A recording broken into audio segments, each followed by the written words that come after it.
The opening track on the LP is called Black Box and was written quite early in the whole process. It's become the kind of axis for the record. It was inspired by something that happened back in '94 when myself and my partner were driving in the middle of nowhere in Scotland, and a tornado bomber crashed in front of us, literally in front of us. 2 airmen were killed as a result.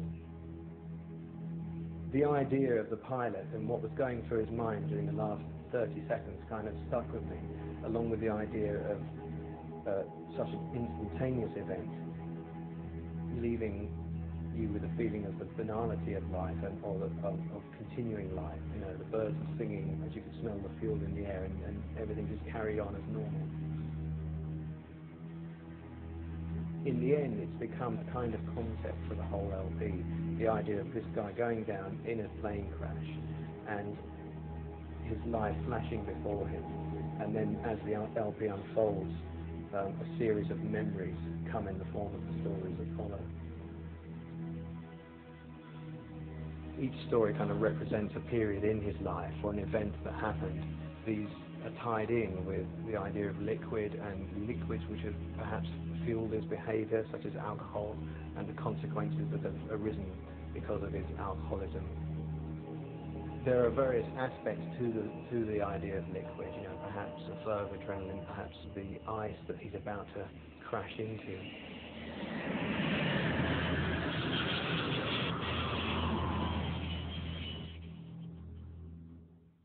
The title Liquid came via one of the tracks that Samantha Kerbel contributed called Last Call for Liquid Courage, and that seemed to me to be an appropriate word to define everything really that was on the record. Liquid could mean alcohol, ice, blood, sweat, tears. All of these liquids had some sort of relevance to many of the tracks.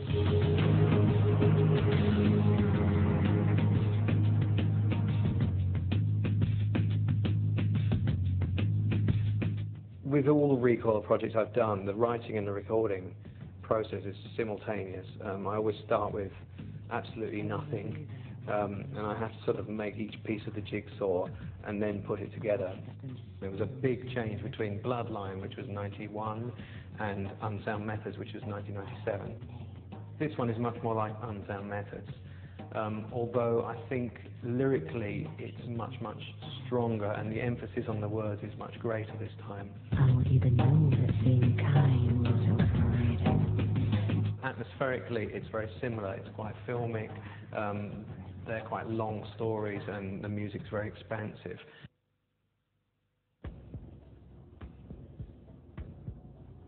I'm working instinctively, and I'm trusting my intuition on things. So until I start to get a particular feeling from the music, until that, I mean, the music dictates everything, that's the point. Unless it gives me a particular shiver, I reject it. So I end up with a series of soundscapes, if you like, that all have the kind of quality I'm looking for and somehow link together. And from there, I try to choose people that I think will enhance that. I came across Samantha Kerbel via a compilation CD that she had contributed something to, and her voice just stood out from everything else on this CD. So I got in touch with her. We traded emails, and I sent her music, and she sent me words, and almost like a blind date. Eventually, you know, we came to a point where we both had something we wanted to try, and then she came over and recorded. One of the songs she recorded, called Last Call for Liquid Courage, was the inspiration behind the title Liquid, in fact, and this particular song is really to do with the excesses of alcohol and the effect that it can have on your inhibitions. And so it's really a drinking, shagging song, in fact. We managed to get her drunk, and so her performance was perfect for that, because she was actually in this state of inebriation when she sang it. He's thinking it is for him. Baby, damn. Wanna lick it up? There's another spoken word artist called Nicole Blackman who appears on 3 tracks, who's a very different type of poet to Samantha.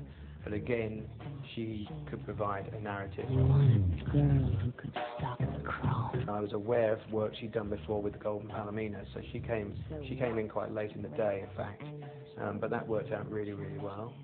So to extinguish, watching the suitors stagger out. She certainly, in her previous work, had indicated that she would be right for the kind of atmosphere I had. Now you're alone. With Samantha, it wasn't so clear-cut, but from what I'd heard, I still felt that her storytelling was so strong that I would be able to make it work with the music. One of Samantha's tracks, for example, was called Supreme. It doesn't have necessarily a dark overtone to it until it comes within the context of the music, and then it takes on a whole different form. Supreme talks about his baby's mother like a fool. Sweet 16 she is. And I think it's quite interesting to work with poets because they don't have any real preconceived ideas about how their voice should sound within the music. They just know about their words and their delivery. At 3, Supreme comes to get his boy a patent piano. Diamanda Gallas is a trained opera singer who's also on Mute Records. And I was acquainted with her, but we didn't really know each other very well. But I'd always wanted to work with her because she's a brilliantly classically trained singer and has an incredible range of different styles that she can do. She did some brilliant work, and mainly kind of ad-libbed, which suited me fine because I like to sort of restructure everything once I've got the performance.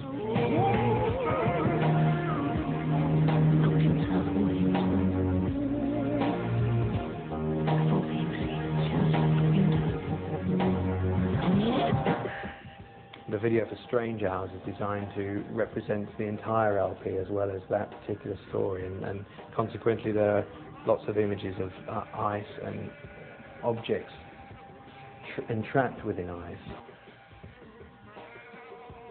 I had this kind of backing track which had a very much a blues feel, but with a kind of dub element as well. We also had this inkling of a story about somebody basically losing it and just keeping very strange hours and doing strange things. Michael Williams at Intro, who directed it, took the idea a little bit further by incorporating the story, really, of a man who had murdered his fiancée. So the girl appears in the video as his kind of memory, a sort of liquid memory.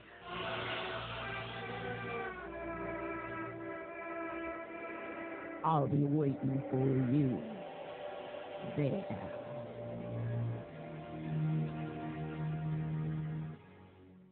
I was always encouraged to be involved in music from the point where I had classical piano lessons at 8 years old, through to when I left school to work in a recording studio, on to joining various groups, ending up with Depeche Mode in 1981.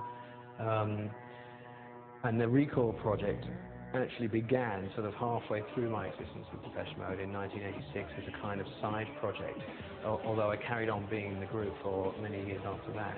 But Recoil was kind of growing concurrent to it. I decided to leave the group in 1995 to concentrate fully on the project.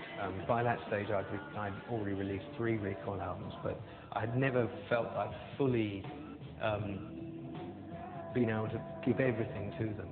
And by the time I'd really had enough of being in a group, I was now able to concentrate on it. So the last album, Unsound Method, was the first true, what I would call a true Recoil album, where it was fully my one-time project. It's always been an experimental project. Started off very, very much instrumental with samples and electronics, and really that background hasn't changed so much. It's just that I've moved on to bringing in all the different collaborators and vocalists and really trying to make the thing say a lot more, really. I keep an open mind about where Recoil could go. I like the fact that it's always mutating. We're quite eager to get back into the studio maybe next year to start working on something, and like with all Recoil records, at the beginning it's just a blank sheet of paper. I got really afraid. My heart missed a beat. I felt this had already happened, but I was about to see it again.